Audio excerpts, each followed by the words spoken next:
मित्रों नमस्कार, मैं हूं राकेश कुमार। आप देख रहे हैं मताभिमत। मित्रों, बिहार चुनाव सामने है। आज 10 तारीख है। नामांकन की शुरुआत होनी थी, लेकिन स्थिति यह है कि अभी तक पार्टियां यह तय नहीं कर पाई हैं कि गठबंधन में कौन दल कितने सीट पर लड़ेगा। ये चल रहा है और इसी में तरह तरह के कयास लगाए जा रहे हैं कि इनको इतना ही सीट मिलेगा, इनको इतना ही सीट मिलेगा। ये सब अभी हवाई बातें हैं, लेकिन इस हवाई बातों ने लोगों की हवाइयाँ उड़ा दी है। मतलब कि जिस नेता को लग रहा है कि हो सकता है कि इस बार हमको टिकट नहीं मिले, तो वो भाग दौड़ शुरू कर दिया है। देखिए, जैसे जहाज जब डूबने लगता है तो किस तरह उस पे से जो चूहे होते हैं वो भागने लगते हैं, वही स्थितियां चुनाव के समय और खासकर टिकट बंटवारे के समय देखने को मिलती है। और आज तो मैं बताऊं कि कई बड़े दल के बड़े नेता ने अपने दल को झटका दिया है। हालांकि उसका लाभ दूसरे दल को मिला। जिस दल से वो निकले उसको घाटा हुआ, झटका लगा, लेकिन जहां जाके मिले वो कह रहे हैं कि हमको बहुत बड़ा तोहफा मिल गया। वही स्थिति हुई है आज राष्ट्रीय लोक जनशक्ति पार्टी, मतलब दलित नेता रामविलास पासवान के भाई पशुपति पारस की पार्टी के प्रदेश महासचिव सुरेश कुमार उर्फ शक्ति पासवान ने पार्टी को छोड़ दी और पार्टी को छोड़ने के बाद बाजाप्ता वह भाजपा की सदस्यता ले चुके हैं। अब और उनके साथ ही राष्ट्रीय लोजपा के औरंगाबाद प्रखंड के अध्यक्ष हरिओम पासवान और कुम्हरार के प्रदीप पासवान ने भी पार्टी को छोड़ दिया, राष्ट्रीय लोजपा को छोड़ दिया और वो सब एक साथ चले आए भाजपा में। इसको लेकर दिलीप जायसवाल जो भाजपा के प्रदेश अध्यक्ष हैं, उन्होंने सदस्यता दिलाई और कहा कि इससे पार्टी मजबूत हुई है और इसका लाभ हमें मिलेगा। तो ये लोग उधर चले गए। अब दूसरी ओर देखिए कि जदयू को भी बड़ा झटका लगा। जदयू को इस तरह झटका लगा कि जदयू का जो अति पिछड़ा प्रकोष्ठ है उसके प्रदेश अध्यक्ष हैं लक्ष्मेश्वर राय। हाँ, नहीं थे, अब वो नहीं है, चूँकि उन्होंने राजद का दामन थाम लिया है और जदयू को उन्होंने छोड़ दिया है।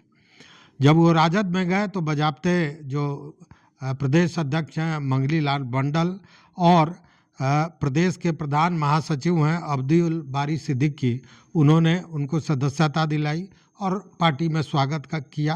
कहा कि इससे पार्टी मजबूत होगी और हम और बेहतर काम करेंगे। अब देखिए, मामला यहीं तक नहीं रुका है। अच्छा, ये जो भी नेता हैं सो आप देखिए, एक प्रदेश महासचिव थे जो राष्ट्रीय लोजपा के थे, शक्ति पासवान, जिन्होंने छोड़ा। दूसरी ओर जदयू के भी अति पिछड़ा प्रकोष्ठ के प्रदेश अध्यक्ष थे जिन्होंने जदयू को छोड़ के राजद का दामन थामा। वहीं हिंदुस्तानी आवाम मोर्चा के भी एक बड़े नेता ने पार्टी को छोड़ दिया है। मतलब बड़ा झटका लगा है हिंदुस्तानी आवाम मोर्चा को। मतलब कि जीतन राम मांझी के लिए भी यह बड़ा झटका है और उस समय यह बड़ा झटका है जब उनकी लड़ाई, उनका जद्दोजहद सीट शेयरिंग को लेकर गठबंधन में चल रहा है, मतलब एनडीए में चल रहा है। भाजपा से रोज वो अपनी डिमांड कर रहे हैं, मांग कर रहे हैं, रश्मि रथी का दोहा सुना रहे हैं, अपनी बातों को रख रहे हैं। इसी बीच उनके बड़े नेता ने पार्टी को छोड़ दिया है। उनके राष्ट्रीय सचिव रंजीत चंद्रवसी ने पार्टी से इस्तीफा दे दिया। और केवल पार्टी से इस्तीफा दे दिया यही मामला नहीं है, उन्होंने बड़े बड़े आरोप भी लगाए। उन्होंने पार्टी के अध्यक्ष संतोष सुमन पर कई तरह के आरोप लगाए। साथ में यह भी कहा कि हम में, हिंदुस्तानी आवाम मोर्चा में कार्यकर्ताओं के साथ नाइंसाफ़ी हो रही है। जो कार्यकर्ता लंबे समय से झंडा लेकर घूम रहे हैं उनको कोई तवज्जो नहीं दिया जा रहा है और ये पार्टी केवल परिवार के लिए काम कर रही है। मतलब ये पार्टी परिवारवादी है और परिवार के आगे कार्यकर्ताओं की कोई सुध लेने को तैयार नहीं है। ऐसे में और राष्ट्रीय अध्यक्ष पर भी कई तरह के उन्होंने आरोप लगाए। तो इस तरह जीतन राम मांझी को भी एक बड़ा झटका लगा है। अब देखिए बचते हैं चिराग पासवान। चिराग पासवान भी आप जानते हैं कि 40 और 25 के आंकड़े में फंसे हुए हैं, मतलब कि वो 40 सीट की डिमांड कर रहे हैं, भाजपा 25 तक पर तैयार है। यह लड़ाई चल ही रही है कि इसी बीच उनके पार्टी के प्रदेश प्रवक्ता सौरभ सिंह ने साथ छोड़ दिया है और सौरभ सिंह ने बाज़ाब्ता उन्होंने अपना इस्तीफा दे दिया। सौरभ सिंह पार्टी के संगठन में मजबूत हिस्सेदारी उनकी रही है, संगठनात्मक जिम्मेवारी उन्होंने निभाई थी और मजबूत किया था पार्टी को। साथ ही सौरभ सिंह सुलझे हुए व्यक्ति बताए जाते हैं, नेता बताए जाते हैं। और आपको याद होगा कि यह जो बिहार फर्स्ट बिहारी फर्स्ट का जो ये नारा लेकर चिराग पासवान चलते हैं और इसको उन्होंने अपना एक टैगलाइन बनाया है, पार्टी का एक कहें कि मंसूबा, पार्टी की का जो उद्देश्य है यही किया है कि बिहार को आगे बढ़ाना है, बिहारियों को आगे बढ़ाना है। और यह जो उन्होंने विज़न तैयार किया था, ये विज़न डॉक्यूमेंट जो है उसको बनाने में सौरभ सिंह की महत्वपूर्ण भूमिका रही है, जैसा बताया जाता है। और ऐसे में सौरभ सिंह का जो प्रदेश प्रवक्ता थे, पार्टी से अलग हो जाना निश्चित रूप से चिराग पासवान के सर पर बल दे देगा, चूँकि परेशानियां होंगी निश्चित रूप से। चूँकि ये जो सौरभ सिंह हैं, ये जब झारखंड चुनाव हुआ था, झारखंड विधानसभा चुनाव हुआ था, तो ये बजाबते वहाँ चतरा की सीट के लिए प्रभारी भी बनाए गए थे और औरंगाबाद के निवासी हैं, औरंगाबाद के रहने वाले हैं, जात के राजपूत हैं। वैसी स्थिति में चिराग पासवान के लिए भी एक बड़ा झटका माना जा रहा है। अब नेताओं की बात छोड़ दीजिए, यहाँ तो नेता पार्टी बदलकर एक पार्टी से दूसरी पार्टी में जा रहे हैं, लेकिन अब तो चर्चा ये हो रही है कि अब पार्टी ही पार्टी बदलने जा रहा है। जी हाँ, पूरी पार्टी दूसरे पार्टी में जा रहा है, यह भी चर्चा आ रही है। और यह चर्चा हो रही है पशुपति पारस की, मतलब पशुपति पारस का जो राष्ट्रीय लोजपा है वह विलय हो सकता है उसका राजद में, इस तरह की चर्चाएं भी चल रही हैं। सूत्रों की माने तो पशुपति नाथ पारस ने बाज़ाब्ता लालू प्रसाद यादव से, मतलब महागठबंधन से 8 सीटों का डिमांड किया है। अब उन 8 सीटों की बात चल रही है और मोटा मोटी पूर्व में पहले यह सहमति बन भी गई थी और यह बना था कि राजद अपने कोटे से 5 सीट देगा और कांग्रेस 3 सीट देगी, इस तरह इनको 8 सीट मिल जाना था। लेकिन इसी बीच यह भी चर्चा चल रही थी कि राष्ट्रीय लोजपा का विलय हो जाएगा राजद में, और इस विलय को लेकर जो पशुपति पारस हैं वह चाहते हैं कि उन्हें 12 सीट दी जाए। मतलब कि अगर अब 12 सीट हमें मिल जाती है, उस स्थिति में हम पार्टी का विलय कर लेंगे राजद के साथ। लेकिन जो खबरें सामने आ रही है उससे लगता है कि 12 सीट तो छोड़िए, 8 सीट पर भी अब लाले पड़ गए हैं।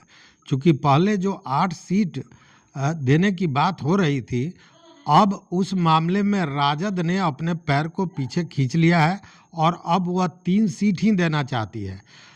जबकि पहले जैसा मैंने बताया कि 12 सीट अगर इनको दे दी जाए तो पशुपति पारस अपने पार्टी का विलय कर लेते राजद के साथ। लेकिन मामला सहमति बनी 8 पर, और 8 में भी अब राजद ने पांव पीछे खींच लिया है और मामला यह बताया जा रहा है कि 3 सीट ही देने की चर्चा चल रही है। अब ये जो 8 सीट मांगी जा रही थी उसके पीछे क्या मामला था, इस बात को भी समझिए कि पशुपति पारस 2 सीट चाह रहे थे सूरजभान सिंह के लिए, और सूरजभान सिंह के लिए उन्होंने लखीसराय और मोकामा के सीट का डिमांड किया था। दूसरी ओर 2 सीट वो चाह रहे थे अपने परिवार के लिए, और अपने परिवार में अपने पुत्र यशराज और अपने भतीजा प्रिंस को भी वो चुनाव लड़ाना चाहते थे और इसके लिए अलौली और राजा पाकड़ सीट की उन्होंने डिमांड की थी और 4 सीट वो अपने कार्यकर्ताओं को देना चाह रहे थे, अन्य नेताओं को देना चाह रहे थे और इस तरह 8 सीट पर यह सहमति पहले बनी थी, लेकिन फिर इसमें गंड-मंड हो गया है। अब 3 सीट की बात हो रही है, ये 8 सीट पे अटके हुए हैं। इसी बीच में विलय की चर्चा भी आ रही है। सूत्र बताते हैं कि अभी तक कुछ भी फाइनल नहीं हुआ है, लेकिन पशुपति पारस लालू प्रसाद यादव से इस मुद्दे पर चर्चा आगे बढ़ा रहे हैं। देखते हैं आगे क्या होगा। तो मतलब जहां नेता एक पार्टी को छोड़ के दूसरे पार्टी में अपना भविष्य तलाश रहे हैं, उसी तरह पार्टियां भी सीट के लिए दूसरे पार्टी में जाने को तैयार है। मतलब पूरी तरह स्वार्थ की राजनीति चल रही है, परिवारवाद की राजनीति चल रही है। इस पार्टी में हैं, अगर सीट नहीं मिल रहा है, अगर टिकट नहीं मिल रहा है तो दूसरे पार्टी में चले जा रहे हैं। हालांकि जो लोग राजद में या भाजपा में गए हैं, वहां जाने के बाद उनको टिकट मिलेगा इसकी कोई गारंटी सामने दिखती नहीं है। भले भीतर खाने जो बातें हुई हो, लेकिन ऐसा कुछ दिखता नहीं है, क्योंकि जो पुराने कार्यकर्ता हैं वह इस बात को मानेंगे नहीं कि हेलीकॉप्टर से उड़कर कोई नेता चलावे और उसको टिकट दे दिया जाए और जो पुराने कार्यकर्ता जो लंबे समय से झंडा ढो रहे हैं उनको न दिया जाए। वैसी स्थिति में भीतर भी कलह मच सकता है। अब देखने वाली बात है कि इन झटकों को ये पार्टियां, ये नेता कैसे बर्दाश्त करते हैं और पशुपति पारस का अंजाम क्या होता है। आप भी देखते रहिए मत अभिमत। मित्रों, चैनल पर नए हो तो सब्सक्राइब कीजिए, लाइक कीजिए, दोस्तों के साथ शेयर कीजिए और अपना विचार जरूर दीजिए। बहुत बहुत धन्यवाद, कोटिशः आभार।